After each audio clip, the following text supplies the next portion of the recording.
Kryeministri Edi Rama vijon të këmbgul se Shqipëria është më pranë se kurrë më parë në anëtarësimin në Bashkimin Evropian. Në përgjigje të komentuesve në rubrikën Sy më Sy, kryeqeverisë u ndalte imazhi që Shqipëria duhet të ketë edhe rëndësia e integrimit në BE.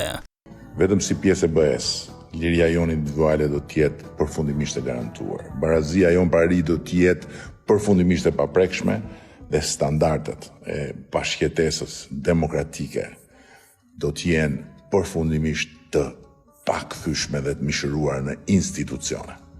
E treta, Aleksandr, pasaporta shqiptare e BE-s do të na çlirojë.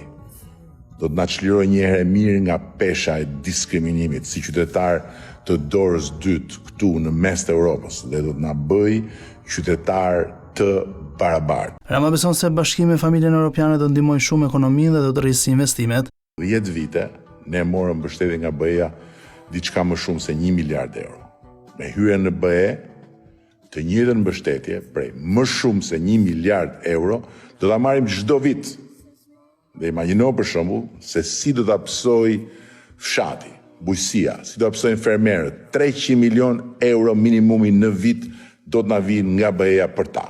Për të mundësuar Shqipërinë në BE e për të qenë të barabartë me shtetet e tjera anëtare, Rama tha se me 11 maj duhet votuar vetëm Partia Socialiste.